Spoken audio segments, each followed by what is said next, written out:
Chapter 1. Across the western edge of the Rocky Mountains, an expansive gorge simply known as the Valley sat. While one may confuse it in name with the infamously desolate Death Valley, the two could not be further apart. The valley was a lush and verdant paradise that teemed with an abundance of diverse life. In one spot, located in the southern corner of Utah, a herd of herbivorous Tyrannosaurus grazed on the foliage in the sweltering August heat. Their beaked snouts stripped up greens more efficiently than any hedge trimmer. To get the most nutrition from these plants as they could, they chewed and ground the food with a well-developed battery of molar teeth. This method of squeezing out every ounce of energy allowed them to become some of the most common and numerous fauna in the area. Large individuals could attain lengths of 26 feet and 2 tons. Certainly impressive, but nowhere near as large as some of its contemporaries. They were also quite wary, as while they could fend off smaller predators without much trouble, there were plenty of things that would make a meal out of them. To combat this, Tyrannosaurus traveled in large herds to both serve as lookouts and protection. Even alone, though, Tyrannosaurus were surprisingly fierce fighters. If running wasn't an option, they would turn around and swing their massive tapered tails that functioned like a giant bullwhip able to shatter bones. If that didn't work, they could use the 2 large thumbs, one on each hand, that were large spikes to gouge at the eyes or necks of predators. As the afternoon drew into evening, the herd's grazing was about to be interrupted.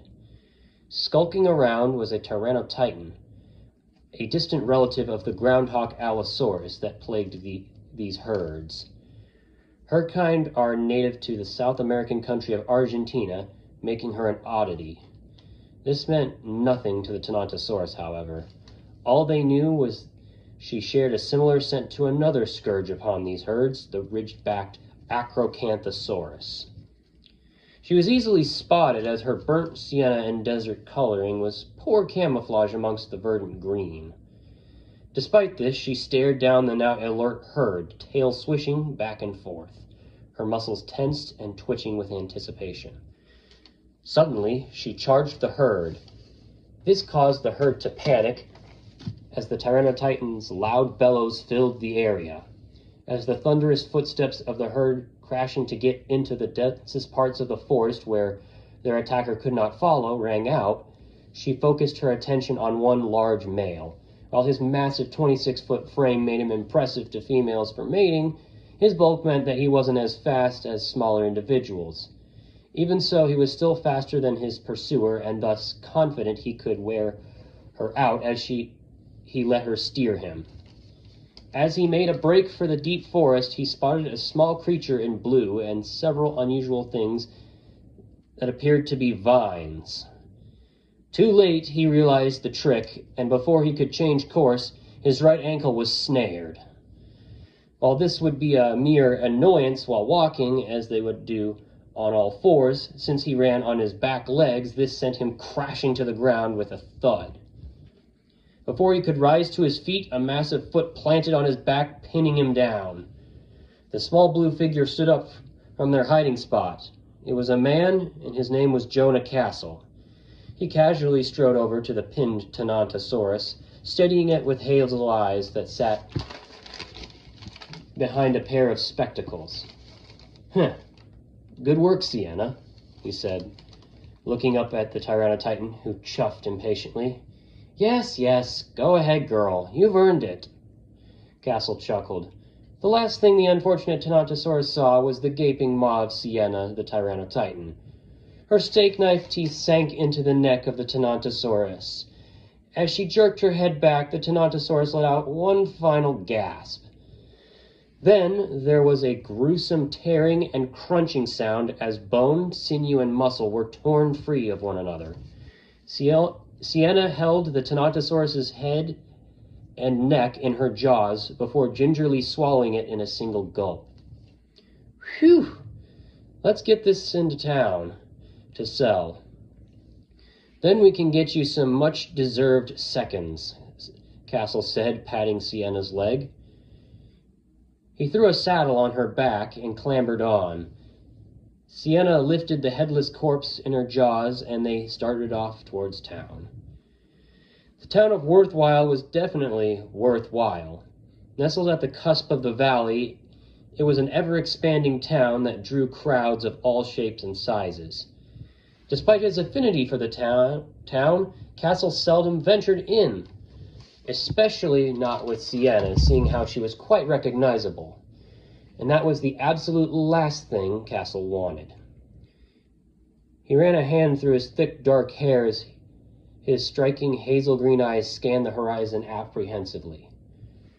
"What's taking you two so damn long?" Castle said, tapping his foot anxiously.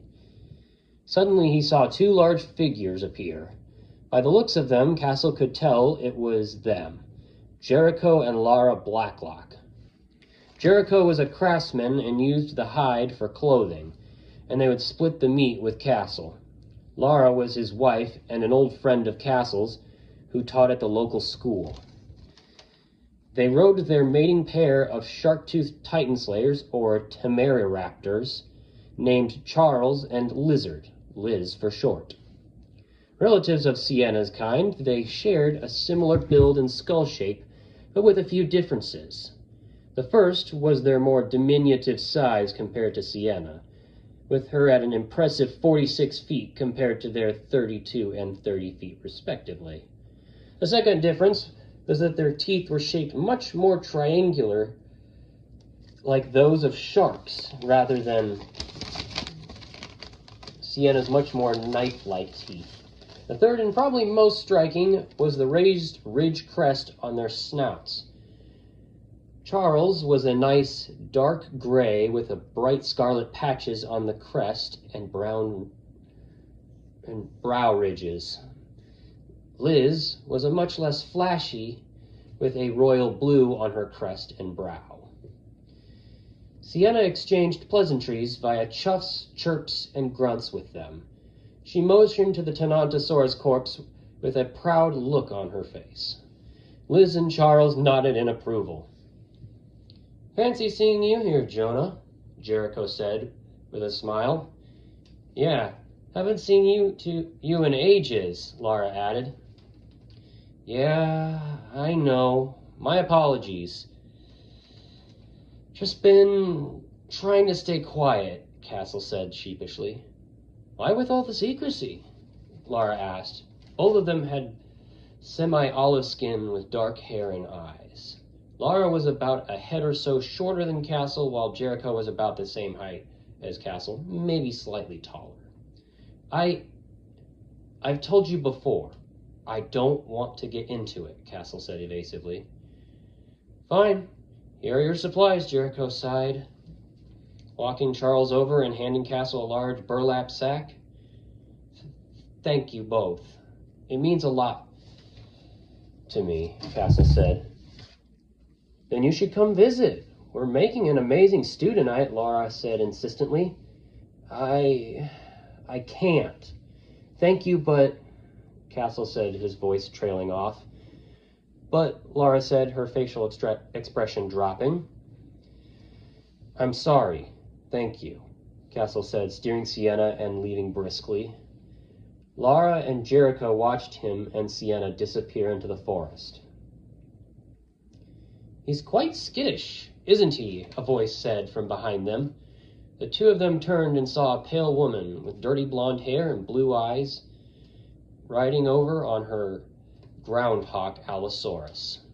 He was a handsome beast with scarlet patches on the crests above his eyes that were a piercing amber. His body was a mossy green with several black stripes on his flanks. The woman who sat upon his back was every bit as stunning and elegant. Her long, dirty blonde hair was braided back. Her sparkling blue-gray eyes sat behind spectacles that had elegant frames. She wore black jeans that went into her boots, as well as a black top, completed by a jacket that had stitching that resembled that of the stars of the night sky. Twin daggers with gilded hilts and flashy revolvers hung on her belt that had a star buckle. It all combined for an ostentatious display of confidence. She had a good reason to be. She scanned the tree line to see if she could spot Castle. When she couldn't, she turned to Lara. "Did you put the scent on the sack that you gave him?" she asked. "I did."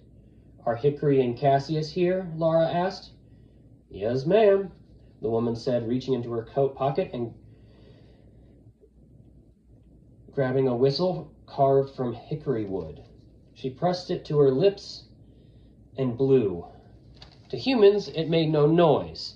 However, two quadrupedal figures came bounding in.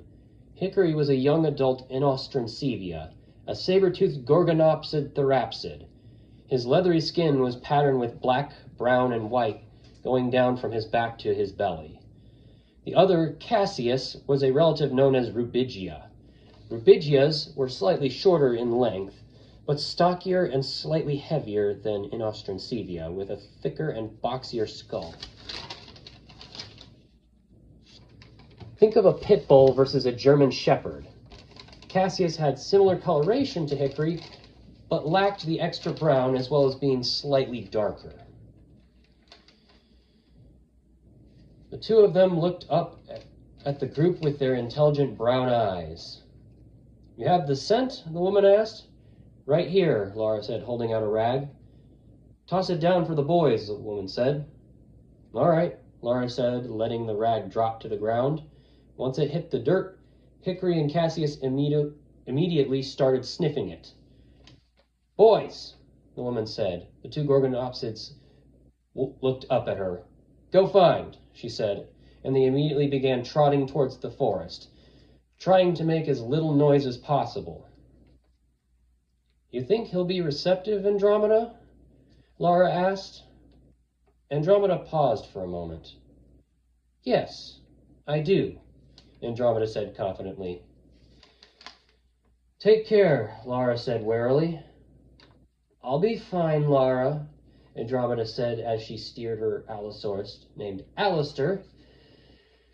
Lara and Jericho watched as she disappeared into the forest after Castle.